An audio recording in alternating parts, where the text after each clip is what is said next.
Saudi আরবে কবে হতে পারে ঈদ উল ফিতর জানা গেল।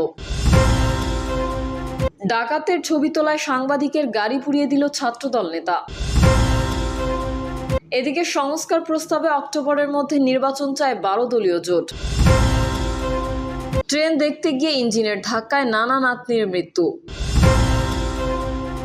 এবং সর্বশেষ জানাবো, নাহিদ ইসলাম বললেন, প্রথম বা দ্বিতীয় স্বাধীনতা নয়, তাদের কাছে গুরুত্বপূর্ণ লুটপাটের স্বাধীনতা। এতক্ষণ শুনছিলেন সংবাদ শিরোনাম, এবারে বিস্তারিত। তবে তার আগে অনুরোধ থাকবে আমাদের চ্যানেলটি সাবস্ক্রাইব করে বেল আইকনটি ক্লিক করুন। সৌদি আরবে কবে হতে পারে ঈদ উল ফিতর জানা গেল। 29 মার্চ সন্ধ্যায় সৌদি আরবে শাওয়াল মাসের চাঁদ দেখা যেতে পারে বলে দেশটির জ্যোতির্বিজ্ঞানীরা পূর্বাভাস দিয়েছেন। ফলে দেশটিতে 30 মার্চ রোববার ঈদ উল ফিতর উদযাপিত হওয়ার সম্ভাবনা রয়েছে। এর ফলে এবছর দেশটিতে রমজান মাস 29 দিনেই শেষ হওয়ার সম্ভাবনা রয়েছে। সৌদি আরবের গণমাধ্যমের বরাতে জানা যায়, সৌদি আরবে 29 মার্চ দুপুর 2টায় নতুন চাঁদের জন্ম হওয়ার সম্ভাবনা রয়েছে এবং সূর্যাস্তের পরে প্রায় 8 মিনিটের জন্য তা দৃশ্যমান থাকবে। সুপারকো এক বিবৃতিতে জানিয়েছে, সৌদি আরব ও মধ্যপ্রাচ্যের শাওয়াল মাসের চাঁদ 30 মার্চ দৃশ্যমান হওয়ার সম্ভাবনা বেশি। এদিকে সৌদি আরবের সুপ্রিম কোর্ট শনিবার সন্ধ্যায় দেশ জুড়ে শাওয়ালের চাঁদ দেখার আহ্বান জানিয়েছেন। শাওয়ালের চাঁদ দেখা গেলে তা রমজান মাসের সমাপ্তি এবং ঈদ উল ফিতরের সূচনার নির্দেশ দেবে। সৌদি আরবের সর্বোচ্চ আদালত এক বিবৃতিতে জানিয়েছে, যারা খালি চোখে বা দূরবীক্ষণ যন্ত্রের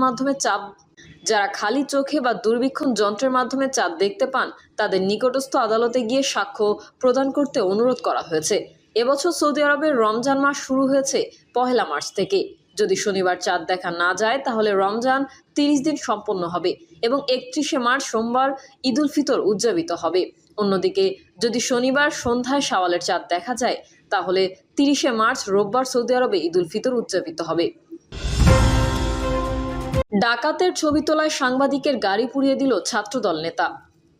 বরিশালের আদালতে ডাকাতের ছবি তোলায় সাংবাদিকের মোটরসাইকেল পুড়িয়ে দিয়েছে বরিশাল জেলা ছাত্রদলের সাংগঠনিক সম্পাদক সোহেল বারী ও তার সহযোগীরা। স্থানীয় সাংবাদিকরা জানান, বৃহস্পতিবার দুপুরে কোর্ট কম্পাউন্ডে আসামিদের ছবি তোলার সময় কয়েকজন যুবক উত্তেজিত হয়ে স্থানীয় একটি দৈনিকের ফটো সাংবাদিক এন আমিন রাসেলের মোটরসাইকেলটি পুড়িয়ে দেয়। পরে জানা যায়, সোহেল সহ 15 থেকে 20 জন ছাত্রদল নেতাকর্মী এতে অংশ নেয়। খবর পেয়ে পুলিশ ও সেনাবাহিনীর সদস্যরা ঘটনাস্থলে পৌঁছালে সোহেলের রারির সহ তার অনুসারীরা পালিয়ে যায়।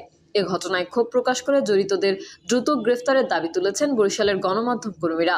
একটা ভিডিওতে দেখা যায়, রাসেল নিজে মোটরসাইকেলের পাশে দাঁড়িয়ে বলছেন, আগুনে পুড়িয়ে দে। এ বিষয়ে তার সঙ্গে যোগাযোগের চেষ্টা করে মোবাইল বন্ধ পাওয়া যায়। ফটো সাংবাদিক এন আমিন রাসেল বলেন, কিছুদিন আগে বাবুগঞ্জে 5 ডাকাত গ্রেফতার হয়েছিল। তাদেরকে বৃহস্পতিবার আদালতে আনা হলে ওই ডাকাতদের ছবি তুলি। তখন ছবি তুলতে বাধা দেয় বরিশাল জেলা ছাত্রদলের সাংগঠনিক সম্পাদক সোহেল রারি। আমি ছবি তোলায় সোহেল রারি ও তার সঙ্গের কয়েকজন মিলে আমার মোটরসাইকেলটি পুড়িয়ে দেয়। বরিশাল কোতোয়ালি মডেল থানার ওসি মিজানুর রহমান বলেন, মোটরসাইকেল পুড়িয়ে দেওয়ার খবর শুনে ঘটনাস্থলে এসে কাউকে পাওয়া যায়নি, তবে ঘটনায় জড়িতদের আটকে অভিযান চলছে। এদিকে সংস্কার প্রস্তাবে অক্টোবরের মধ্যে নির্বাচন চায় 12 দলীয় জোট। শুধুমাত্র নির্বাচন কেন্দ্রিক সংস্কারের প্রস্তাব ছাড়া বাকি সংস্কার নির্বাচিত সংসদে বাস্তবায়নের প্রস্তাব দিয়ে 12 দলীয় জোট সংস্কার প্রস্তাবনা জমা দিয়েছে। একই সঙ্গে আগামী অক্টোবরের মধ্যে সংসদ নির্বাচনের অনুষ্ঠানের দাবি জানিয়েছে বিএনপির মিত্র এই জোট। শাহাদাত হোসেন সেলিম বলেন, জাতীয় ঐকমত্য কমিশন আমাদের 5টি কমিশনের রিপোর্ট দিয়েছিল। সেখানে আমরা যেসব বিষয়ে একমত হয়েছি তা নির্বাচিত সংসদে বাস্তবায়নের আহ্বান জানিয়েছি। বাকি প্রস্তাবগুলোর ওপর পরবর্তীতে আলাপ আলোচনা করে ঠিক করার আহ্বান জানিয়েছি। তিনি বলেন, এছাড়া সংস্কার কমিশনের 8টি প্রস্তাবের ওপর আরও আলোচনা করে সিদ্ধান্ত গ্রহণের জন্য 12 দলীয় জোটের পক্ষ থেকে অনুরোধ জানানো হয়েছে। জাতীয় ঐকমত্য কমিশনের প্রস্তাবের মধ্যে গণভোট ও রাষ্ট্রের নাম পরিবর্তন বিষয়ে 12 দলীয় জোটের কোনো প্রয়োজনীয়তা নেই বলে উল্লেখ করেন সেলিম। তিনি আরও বলেন, আমরা জাতীয় নির্বাচনের আগে গণপরিষদ ও স্থানীয় সরকার নির্বাচন প্রয়োজনীয় মনে করি না। 12 দলীয় জোটের পক্ষ থেকে আগামী অক্টোবরের মধ্যে জাতীয় সংসদ নির্বাচন অনুষ্ঠিত হওয়ার দাবি জানানো হয়েছে। সেলিম বলেন, ঐকমত্য কমিশনের প্রস্তাবে দুদকে সাংবিধানিক স্বীকৃতি দেওয়ার কথা বলা হয়েছে। আমরা মনে করি বিষয়টি স্পর্শকাতর, তাই এটি নিয়ে আরও পর্যালোচনা করা প্রয়োজন। ট্রেন দেখতে গিয়ে ইঞ্জিনের ধাক্কায় নানা নাতনির মৃত্যু। পাবনার ঈশ্বরদীতে ট্রেনের ইঞ্জিনের ধাক্কায় নানা ও নাতনির মৃত্যু হয়েছে। বৃহস্পতিবার বিকেলে উপজেলার পাকশী ইউনিয়নের বাঘিল এলাকায় এই ঘটনা ঘটে। এতে উত্তর বাঘিল ও চরমিরকামারি গ্রামে শোকের ছায়া নেমে এসেছে। নিহতরা হলেন উপজেলার পাকশী ইউনিয়নের উত্তর বাঘাইল এলাকার মৃত রহমান সর্দারের ছেলে বাবুল সর্দার ও চরমিরকামারি এলাকার ইসমাইল হোসেনের মেয়ে মুনতাহা। বাবুল ও মুনতাহা সম্পর্কে নানা ও নাতনি। নিহতের পরিবারের ও প্রত্যক্ষদর্শী সূত্রে জানা যায়, ঈদ করার জন্য মুনতাহা নানা বাড়িতে বেড়াতে এসেছিল।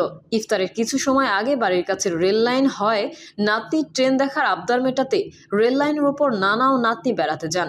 এ সময় ঈশ্বরদী জংশন স্টেশনের দিক থেকে ট্রেনের ইঞ্জিন আসতে দেখে নাতনি দৌড়ে রেল লাইনের উপর উঠে যায়। এ অবস্থায় নাতনিকে বাঁচাতে গেলে বাবুল সর্দারও ট্রেনের ইঞ্জিনের সঙ্গে ধাক্কা লাগে। এতে নানা ও নাতনি দুজনেই ছিটকে নিচে পড়ে। মোড়ের লোকজন ছুটে গিয়ে নানাকে মৃত অবস্থায় দেখতে পান। গুরুতর আহত নাতনিকে উদ্ধার করে হাসপাতালে নেওয়ার পথে মৃত্যু হয়। পরে রেলওয়ে থানা পুলিশকে খবর দেওয়া হয়।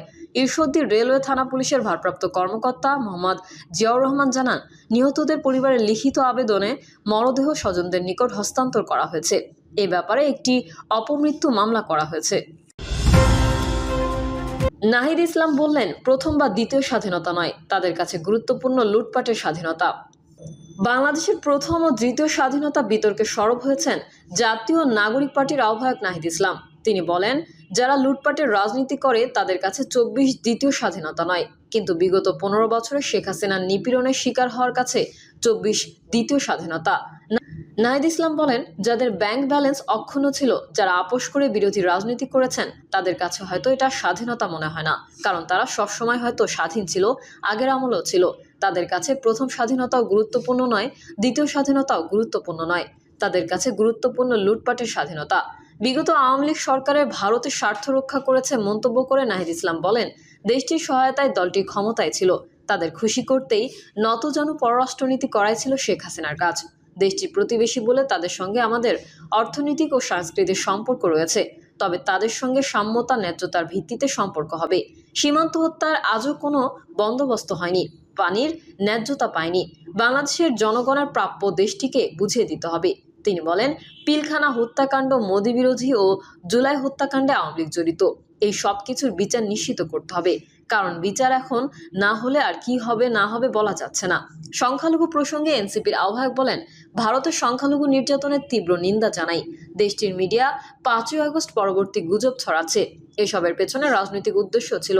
নাহিদ ইসলাম আরও বলেন, জুলাই অভ্যুত্থানের মধ্যে দিয়ে স্বাধীন সার্বভৌম পররাষ্ট্রনীতি তৈরি হয়েছে বাংলাদেশে, যেখানে জাতীয় স্বার্থ প্রাধান্য পাবে। প্রিয় দর্শক, এই ছিল এখনকার সর্বশেষ সংবাদ। আপডেট ও সংবাদ পেতে চ্যানেলটি সাবস্ক্রাইব করে বেল